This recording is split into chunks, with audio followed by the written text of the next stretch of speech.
आई भैया 14 अप्रैल बड़ा सुंदर दिन है। हम ना बल्कि पूरा समाज जानता, यहाँ तक कि गूगल भी बतावेला कि विश्व के सबसे अधिक मनाए जाए वाला जौन बा की सबसे भारी मात्रा में पूरा देश में मनावल जाला, यहाँ तक कि विदेश में मनावल जाला बाबा साहब के जयंती। बाबा साहब के जन्म 14 अप्रैल सन 1891 में मध्य प्रदेश के महू छावनी में भइल रहे। ये पावन दिन के बखान और बाबा साहब के दिहल अधिकार सम्मान के बारे में गीत के माध्यम से बता रहल बानी। कैसे कहे के बा? माता भीमा बाई घरवा, माता भीमा बाई घरवा, जन्म एक रतनवा हो जहान जानत बा।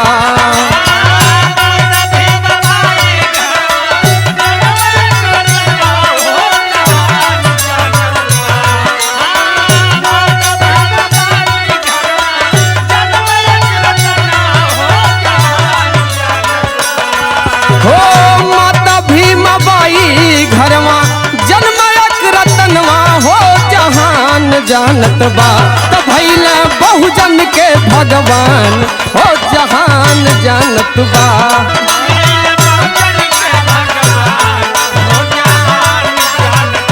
त भइल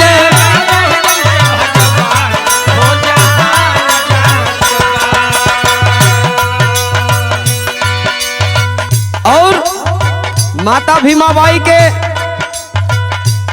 गोद में अनमोल रतन 14 अप्रैल 1891 में आयल भवे, जेके लोग बाबा साहब डॉक्टर B.R. अम्बेडकर जी के नाम से जानेला। कहे के बाका 14 अप्रैल सन 91 के दिनवा,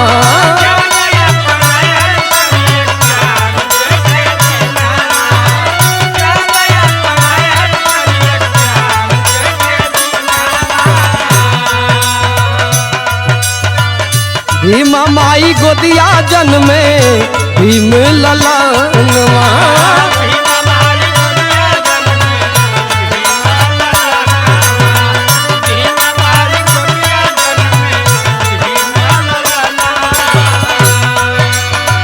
चौदह अप्रैल सन 91 के दिनवा, भीमा माई गोदिया जन्मे भीम ललनवा।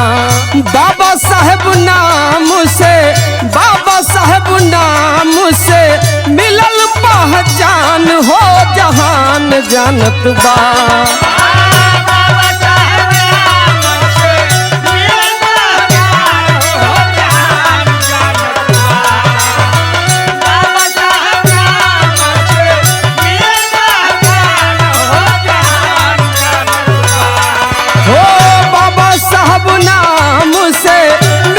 पहचान हो जहान जानत बा त भइल सचतन के भगवान हो जहान जानत बा।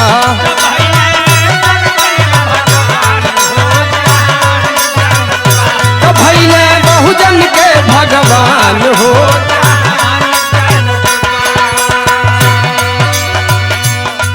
और जब बाबा साहब पढ़ाई लिखाई करके विद्वान बनली त जवन बाकी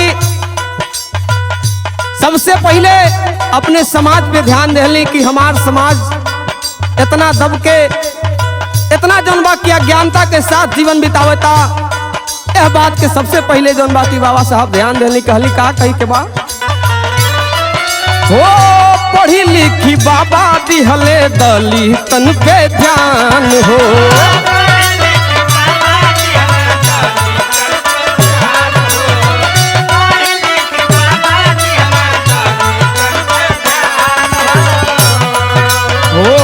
नहीं के चलते आजू मिलल सम्मान हो।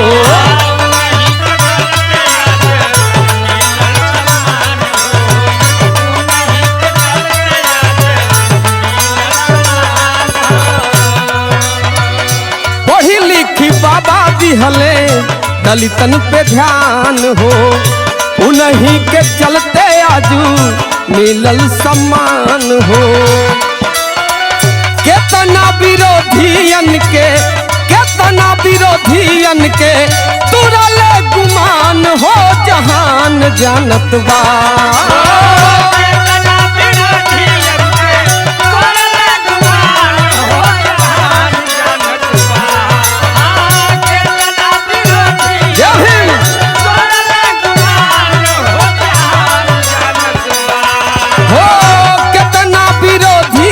के तुरल गुमान हो जहान जानत बा। त भइले बहुजन के भगवान हो जहान जानत बा।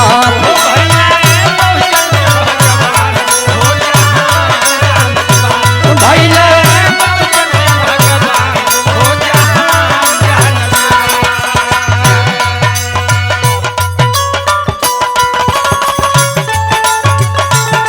क्या बात है।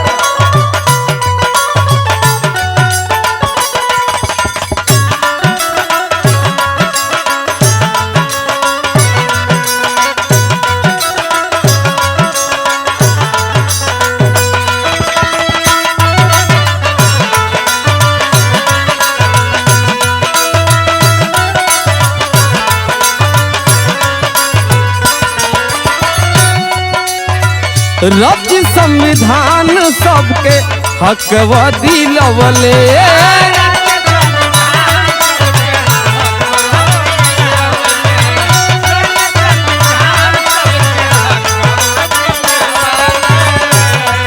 ओ शोषित वंचित के ऊपर उठवले।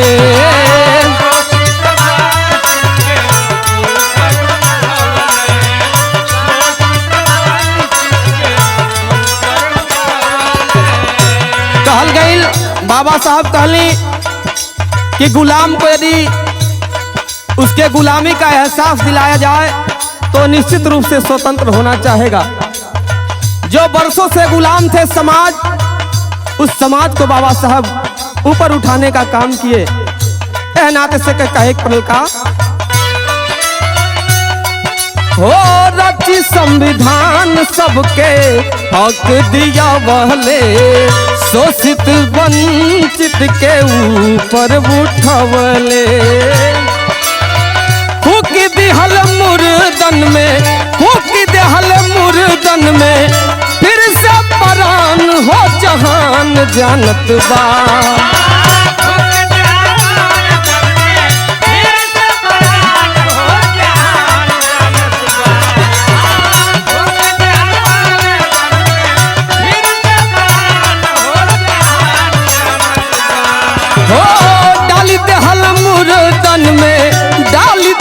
मुर्दन में फिर से परान हो जहान जानत बा।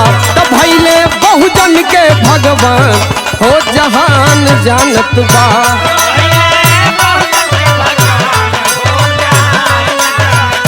त भइले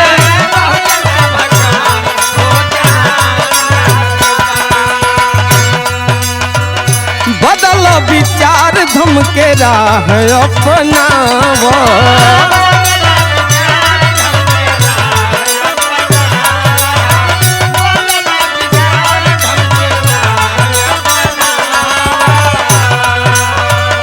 लइका या लइकी होखे दोनों के पढ़ावा।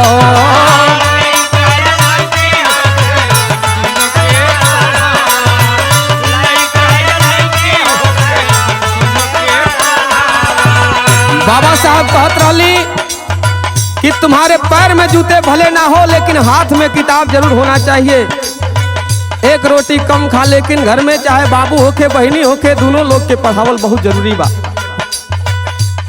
यही नाते से यह अरमान तथागत गौतम बुद्ध के विचार के लेके बाबा साहब बतौले रहली कि शिक्षा सबसे जरूरी है। काहे कि बिना पढ़े नर पशु कहावे इस समाज में प्रचलित है। एह नाते से शिक्षित भइल बहुत जरूरी बा। काहे कि शिक्षा से ही हर चीज के जौन बाकी उद्गम बा। कहे के बाका हो बदल विचार धम के राह अपनाव। लइका या लइकी होके दोनों के पढ़ाव। हो मंगल अमर अंजनई है, मंगल अमर अंजनई है, दिल के अरमान हो जहान जानत बा।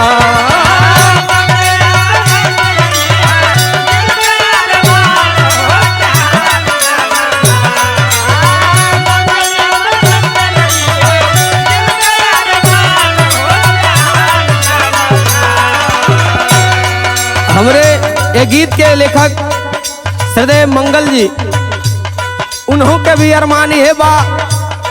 आ बाबा साहब तो कई के पहले गई रहली, ए नाते से कहे के बाका मंगल अमर अंजन के, मंगल अमर अंजन के हाँ इहे अरमान हो जहान जानत बा। तो भैले बहुजन के भगवान हो जहान जानत बा।